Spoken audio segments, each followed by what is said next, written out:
हाय, मैं हूँ सीसी और ये है मेरी कहानी। आगे बढ़ने से पहले प्लीज लाइक और सब्सक्राइब करें। और हे, एमएससी का नया मर्च आया है। हमारी नई बॉटल्स, नोटबुक्स नीचे डिस्क्रिप्शन में दिए लिंक से तुरंत ऑर्डर करो। मेरा जन्म पेरिस में हुआ, शहर प्यार का। प्यार हर जगह था, बेकरी में दिल के शेप के केक्स में, आईफल टावर के नीचे बिकने वाले उन गुब्बारों में और उन रैंडम तालियों में जब भी कोई किसी को पब्लिकली प्रपोज करे, जो कि दिन में 100 बार होता था। हाँ, प्यार हर जगह था सिवाय हमारे घर के। बचपन से ही मुझे याद है मेरे पेरेंट्स बहुत लड़ते थे छोटी छोटी बातों पर। और लोला, मेरी बहन जो मुझसे 7 साल बड़ी है, मेरा ध्यान भटकाती थी। तुम्हारे डॉल हाउस के लिए नया फर्नीचर लाई हूँ, चलो मेरे रूम में खेलते हैं। मम्मी पापा चिल्ला क्यों रहे हैं? क्या वो ठीक हो जाएंगे? अरे बिल्कुल ठीक हो जाएंगे। पेरेंट्स लड़ते हैं, ये नॉर्मल है, तुम घबराओ मत। पर ये नॉर्मल लगता नहीं था। ऐसा लगता था मेरी पूरी दुनिया ढह जाएगी। बस मेरा एक ही सहारा थी, लोला। जब मेरे पेरेंट्स का आखिरकार डिवोर्स हुआ, मॉम चली गई इटली ओपेरा सिंगर बनने के लिए। डैड को अपनी गलती का एहसास हुआ और वो पागल हो गए। उन्होंने खुद को अपने कमरे में बंद कर दिया, हमसे मिलते ही नहीं थे। उस दिन के बाद से लोला बन गई मेरी अनऑफिशियल पेरेंट। डिनर के पहले तुम आइसक्रीम नहीं खा सकती हो। तुम मेरी असली माँ नहीं हो।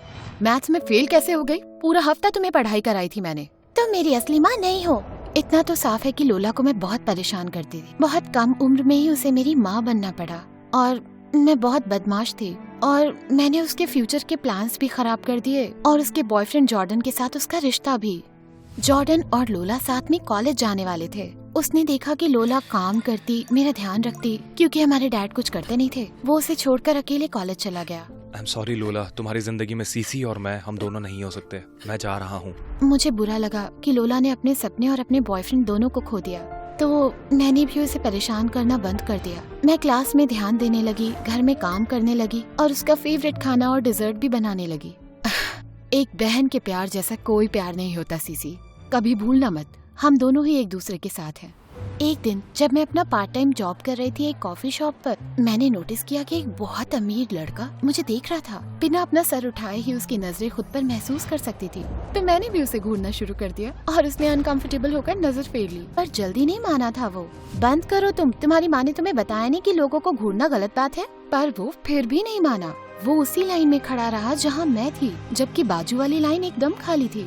एक अमेरिकानो प्लीज। सिर्फ इतना ही? साथ में अपना नंबर भी दे दो। मैं बस उसे गुस्से में देखती रही, तो फाइनली उसने हार मानकर कहा, हाँ बस इतना ही। एक अमेरिकानो दे रही हूँ। नाम? बेन। इसके हुए 4 यूरोज बेन। उसने मुझे 100 का नोट दिया और आंख मार के कहा, चेंज रख लो। अच्छा ट्राई है, पर अगर तुम्हें लगता है कि तुम मेरा नंबर खरीद सकते हो तो तुम्हें गलतफहमी हुई है। ले जाओ अपना पैसा। मैं तो बस टिप दे रहा हूँ, लेकिन एक दिन तुम्हारा नंबर भी ले लूंगा। बाय द वे तुम्हारी आंखें बहुत खूबसूरत हैं। और फिर वो चला गया। काश ये छुट्टे मैंने उसके मुंह पे मार दिए होते। जाने दो, इससे लोला के लिए कुछ अच्छा खरीद लूंगी। ये अमीर लड़का हर रोज आने लगा था और मैंने नोटिस किया कि शॉप के बाहर इसके बॉडीगार्ड्स खड़े रहते थे। एक दिन वो आया जब जगह बिल्कुल खाली थी। तुम्हारा नंबर लिए बिना यहाँ से नहीं जाऊंगा। तो उम्मीद है कि एक्स्ट्रा कपड़े और टूथब्रश लाए होगे। जानती हो सीसी, मैं खुद की तारीफ नहीं कर रहा, लेकिन मैं बहुत अच्छा कैच हूँ। अगर तुम इतने ही अच्छे हो तो मेरा नंबर पाने के लिए इतनी मेहनत क्यों कर रहे हो? क्योंकि एक बार जो मैंने ठान ली वो मैं करके ही रहता हूँ। वैसे भी तुम्हारा ध्यान मेरे दिमाग से निकलता नहीं है। सर बदलो, दिमाग निकल जाएगा। कर लेता, लेकिन मेरे बाल बहुत अच्छे हैं। तुम्हें अपना नंबर नहीं देने वाली मैं, वियर्डो।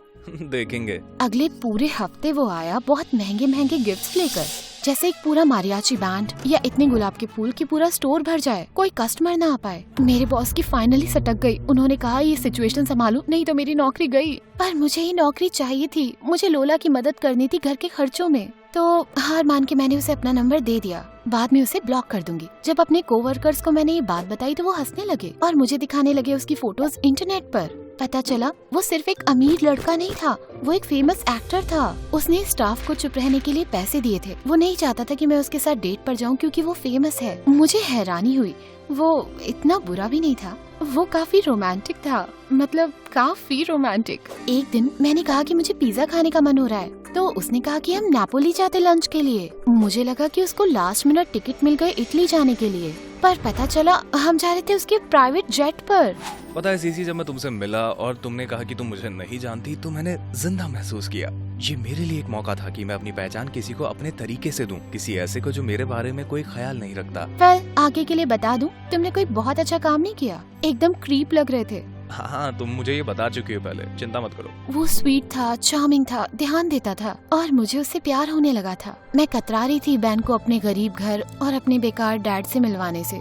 जब मुझे यकीन हो गया कि वो मुझसे प्यार करता है और वो मुझे हर तरह से अपनाएगा, तो मैंने उसे डिनर पर घर बुलाया। पर लोला को वो इतना पसंद नहीं आया था। तुम उसके साथ बहुत समय बिता रही हो सीसी। लड़के मुसीबत होते हैं, ध्यान भटकाते हैं। तुम्हें अपनी पढ़ाई पर ध्यान देके कॉलेज जाना चाहिए, इन फालतू एक्टर्स के साथ नहीं घूमना चाहिए। मैं अब बच्ची नहीं रही, मेरी चिंता मत करो। वैसे भी मैं दोनों कर सकती हूँ। फिर बैन और मैं पब्लिक हो गए। वो मुझे अपने प्रीमियर और मूवी सेट्स ले जाने लगा। कभी कभी मैं स्कूल भी नहीं जाती, जहाँ पर वो जाता उसके साथ ही ट्रैवल करती। लोला को इससे बहुत गुस्सा आया था। मैंने इतनी मेहनत की तुम्हें स्कूल भेजने के लिए, अपने सपनों को भी पीछे छोड़ दिया, इसलिए नहीं कि तुम अपने बॉयफ्रेंड के साथ समय बर्बाद करो। मैं समय बर्बाद नहीं कर रही हूँ। तुमने जो मेरे लिए किया उसके लिए मैं शुक्रगुजार हूँ, लेकिन हर समय तुम मुझसे ये नहीं कह सकती हो। तुमने ऐसा अपनी मर्जी से किया और मैंने मदद की है तुम्हारी। अब चाहो तो मेरा ध्यान रखना बंद करके स्कूल जा सकती हो। तुम बहुत एहसान फरामोश हो सीसी। उस लड़के से तुम अभी अभी मिली हो। तुम उसका पहला प्यार नहीं हो और आखिरी भी नहीं होगी। इस लाइफस्टाइल की आदत मत डालो। आज नहीं तो कल ये तुम्हें छोड़ ही देगा। फिर देखेंगे तुम क्या करती हो। किडो, ऐसा लगता है कि तुम मुझसे जलती हो कि मेरी अच्छी जिंदगी है, मुझे अकेला छोड़ दो लोला। पर उसने मुझे अकेला नहीं छोड़ा। एक दिन मैं रात को घर आई हॉलीवुड की ट्रिप के बाद, और लोला अंधेरे में मेरा इंतजार कर रही थी। बैठ जाओ। ओह माय गॉड, हद है लोला, तुमने मुझे डरा ही दिया। तुम्हें ये देखना चाहिए। क्या है ये? तुम्हारा प्रिंस चार्मिंग इतना मासूम नहीं है। एक प्राइवेट डिटेक्टिव से मैंने उसका पीछा करवाया है। तुम खुद ही देख लो। यकीन नहीं हो रहा था कि लोला ने ऐसा किया। पैसे कहाँ से लाई वो ये सब करने के लिए? उसके दिए फोल्डर में मैंने देखी पिक्चर्स जिसमें बैन सैंड ट्रोपेज में वॉलीबॉल खेल रहा था, बहुत सारी मॉडल्स के साथ, और इंस्टाग्राम पर बाकी लड़कियों से बात करने के उसके स्क्रीनशॉट। उससे इतना फर्क नहीं पड़ा मुझे। पर फिर मैंने देखी फोटो जिसमें डिनर कर रहा है वो अपनी एक्स के साथ, और उन दोनों ने हाथ पकड़े हुए थे। मुझे बहुत गुस्सा आया और यकीन नहीं हो रहा था लोला सही थी। मैं 2 हफ्तों के लिए दूसरी ट्रिप पर जा चुका था, तो मैंने उसका नंबर ब्लॉक किया और सोशल मीडिया पर भी उसे ब्लॉक कर दिया, और लोला से वादा किया अब दोबारा उससे बात नहीं करूंगी। पर उसे मैं बहुत मिस करती थी, तो हार मानकर उसे अनब्लॉक करने की जगह मैंने सोचा उसकी मूवी देखती हूँ। तो एक शाम मैं बैठकर देख रही थी उसकी लेटेस्ट मूवी स्पाई फिल्म, और साइड में रखा था एक बड़ा सा पिज्जा पेपरोनी के साथ। मेरे आंसू बह रहे थे। तभी खिड़की के पास मुझे कोई दिखा। वो बेन था। छत से रस्सी से ऐसे झूल रहा था जैसे किसी सस्ती फिल्म का एक्शन हीरो हो। मैंने जल्दी से खिड़की खोली, इससे पहले कि वो गिर जाए और फोड़ दे अपना पैसा बनाने वाला चेहरा। क्या कर रहे हो तुम? तुमसे और किसी तरह से बात नहीं कर पा रहा था। लोला तो वैसे भी मुझे घर के अंदर आने नहीं दे रही थी, तो सोचा तुम्हारी खिड़की के बाहर झूल कर ही पूछ लूं कि क्या हुआ है। तुम्हें लगता है मैं गधी हूँ? तुम्हारे अफेयर्स के बारे में मुझे पता नहीं लगेगा? क्या कहा? सही सुना तुमने। मैं जानती हूँ सैंड ट्रोपेज, इंस्टाग्राम की लड़कियाँ और तुम्हारी एक्स के साथ डिनर के बारे में। मैंने उसे पिक्चर्स दिखाई। मैं हैरान रह गई जब वो हंसने लगा और उसने मेरे बालों पर अपने हाथ फेराए। कितनी बुद्धू हो तुम। पहले तो ये जो मॉडल्स हैं ये मेरी कजिन्स हैं। छी, मैं क्या करूँ कि हम लोग इतने सुंदर हैं तो। दूसरी बात, ये डीएम्स किसी फेक अकाउंट ने बनाए हुए हैं। सब जानते हैं कि ये आदमी मेरी एक्टिंग कर रहा है। तुमने कैसे मिस कर दिया? अच्छा ठीक है, लेकिन डिनर का क्या? उसके बारे में क्या कहोगे? हाँ, ये थोड़ा एम्बैरेसिंग है। मुझे किसी का कॉल आया और कहा कि एक डायरेक्टर मुझसे मिलना चाहता है अपनी सुपर हीरो फ्रेंचाइज की मूवी डिस्कस करने के लिए, जिसके लिए वो मुझे कास्ट करना चाहता था। मुझे थोड़ा अजीब लगा। ये कॉल मेरे मैनेजर की तरफ से नहीं आई थी, पर मैं ये मौका खोना नहीं चाहता था, तो मैं चला गया। वहाँ गया तो मैंने देखा कि मेरी एक्स वहाँ पर बैठी हुई थी और उसे भी वही कॉल आई थी। साफ था कि किसी ने हमें यहाँ पर सेटअप किया है, लेकिन वहाँ आसपास में कोई पेपराज़ी नहीं दिख रहा था। और यहाँ मैंने उसका हाथ पकड़ा है क्योंकि उसने कहा कि उसकी बिल्ली मर गई थी। मैंने तुम्हें बताया नहीं क्योंकि मुझे नहीं लगा था कि ये इम्पोर्टेंट है। तुम्हें सच में लगता है मैं इस पे यकीन करूंगी? हाँ, और पता है क्यों? क्योंकि मैं अपनी सारी कॉल्स और मीटिंग्स को रिकॉर्ड करता हूँ। ये देख लो। अरे यार, वो तो सही कह रहा था। अब मैं भी क्या कहती। मुझे गलत साबित होना बिल्कुल पसंद नहीं था।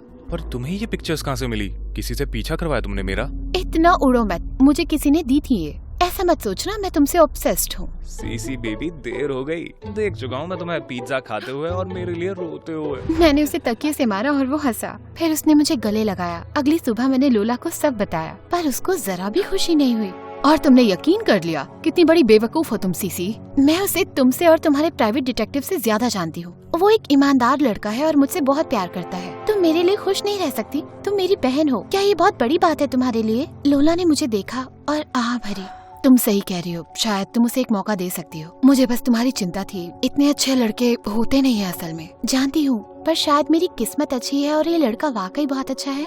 हाँ शायद। पर जैसे ही मुझे लगा कि अब सब कुछ ठीक हो गया है, सब कुछ उसी वक्त बिगड़ गया। एक सुबह मैं न्यूज़ देख रही थी और मैंने देखा कि बेन के पापा किसी चोर के साथ हाथ मिला रहे थे। आज के लेटेस्ट हॉलीवुड ड्रामा में मशहूर बिजनेसमैन और बेन के पिता पकड़े गए हैं तस्करी और रिश्वत लेने के आरोप में। क्या यहीं से उनका बिजनेस तबाह होगा और साथ ही बेन का करियर और उसकी इज्जत भी। ये सुनकर मैं बहुत घबरा गई। तभी मैंने देखा कि लोला मेरे पीछे खड़ी है और उसके चेहरे पर भी एक अजीब सी शैतानी मुस्कान। और तब मैं समझ गई, इसके पीछे लोला का हाथ है। लोला! मेरी चीख से पूरा घर हिल गया। मैं गुस्से में उस पर कूद पड़ी। डैड, जो कभी कमरे से बाहर ही नहीं आते थे, वो भी दौड़े दौड़े चले आए हम दोनों को बुरी तरह लड़ता देख। तुम्हारी हिम्मत कैसे हुई बेन और उसके परिवार को बेइज्जत करने की? क्या किया तुमने? बस थोड़ी नकली फोटोग्राफ्स बना ली AI से। ओफो, जरा शांत हो जाओगी तुम? ये सब मैंने तुम्हारी भलाई के लिए किया है। इसमें मेरी भलाई है? मेरा रिश्ता तोड़ना, किसी को बर्बाद करना, ऐसा कैसे कर सकती हो तुम? बहन ने हमेशा तुम्हें इज्जत दी है, मैंने तुम्हें हमेशा इज्जत दी है। आखिर तुम्हारी प्रॉब्लम क्या है? और तब लोला के चेहरे पर गुस्सा छा गया। मेरी दिक्कत ये है कि तुम्हें लगता है कि तुम्हें हक है कि अपनी अच्छी जिंदगी जीने का अपने स्टूपिड बॉयफ्रेंड के साथ, जबकि मुझे तुम्हारे लिए सब छोड़ना पड़ गया। तो क्या अब मैं यहीं पर रहूं हमारे बेकार पापा का ध्यान रखते हुए? अपने बॉयफ्रेंड और अपने सपनों को पीछे छोड़ दिया। ये सब मैंने तुम्हारे लिए किया है। आखिरकार सच बोल दिया तुमने। तुम एक जेलस हॉरिबल डायनासोर हो। मैंने उसे एक तमाचा मारा। मतलबी, एहसान फरामोश लड़की। हम एक दूसरे को कस के तमाचे मारते ही रहे जब तक हमारे हाथ नहीं दुख गए। फाइनली डैड ने हमें अलग किया। मैं चली गई और मैंने गुस्से में खुद को रूम में बंद कर लिया। मैं बहन को कैसे बता सकती थी कि मेरी बहन ने उसके परिवार को बेइज्जत किया। उसका हाल जानने के लिए मैंने उसे कॉल किया, पर वो उठा नहीं रहा था। उसके परिवार या मैनेजर ने भी फोन नहीं उठाया। ऐसा लग रहा था वो धरती से गायब हो गया। डैड की तरह मैं भी दुखी हो गई। जब लोला घर में होती तो मैं कमरे से बाहर ही नहीं आती, और घर से तो बिल्कुल बाहर नहीं आती। एक रात जब मैं बेन की मूवी देख रही थी तो मुझे पुलिस की सायरन सुनाई दी और घर पर खटखटाने की आवाज। डैड और मैं तुरंत रूम से बाहर आए और देखा लोला को पुलिस गिरफ्तार कर रही थी। तुम्हें गिरफ्तार किया जाता है झूठे सबूत देकर किसी को बदनाम करने के लिए। तुम्हें चुप रहने का हक है। लोला, कसम से ये सब मैंने नहीं किया है। पता है सीसी, मैंने किया है। लोला ने अपना जुर्म कबूल कर लिया, पर क्यों? मैं उसके पीछे पीछे जेल गई और इंतजार किया उससे मिलने का। तुमने ऐसा क्यों किया? तुम्हारी ये हालत मुझसे देखी नहीं जा रही थी। मॉम और डैड को तो पहले ही खो चुकी थी। तुम्हें खोने का ख्याल मैं झेल नहीं सकती थी। मुझे डर था कि तुम एक दिन चली जाओगी अपने प्रिंस के साथ और मैं अकेली पड़ जाऊंगी। मुझे तुमसे जलन होने लगी। मैं मतलबी हो गई। बेन तुम्हें खुश रखता है, और अब जब सब जानते हैं कि उसके पिता को फंसाया गया था तो वो जरूर वापस आ जाएगा। मुझे यकीन नहीं हुआ। मैं जानती थी कि लोला को अपने किए पर पछतावा है, पर इसकी सजा अब उसे भुगतनी होगी। और जब बेन को पता चलेगा कि सीसी ने ये सब किया है तो वो हमेशा के लिए मुझसे दूर चला जाएगा। पर एक दिन जब मैं लोला से मिलने के बाद पुलिस स्टेशन से बाहर निकल रही थी तो अचानक मैं टकराई। बेन, मुझे लगा था मैं तुमसे कभी नहीं मिलूंगी। मुझे और मेरे परिवार को हिदायत दी है चुप रहने की जब तक सब कुछ ठीक नहीं हो जाता है। अब मैं आया हूँ लोला की बेल देने और उस पर लगे सारे इल्जामों को वापस लेने। क्या? पर ऐसा क्यों करोगे तुम? क्योंकि उसने अपने गुनाह माने और उसे अपने किए पर पछतावा है। और मैं तुमसे प्यार करता हूँ और वो तुम्हारी बहन है। और क्योंकि मुझे यकीन है कि एक दिन मैं उसका दिल भी जीत लूंगा। तुम्हारा तो जीत ही लिया ना? बिल्कुल जीत लिया। और मैं भी तुमसे प्यार करती हूँ।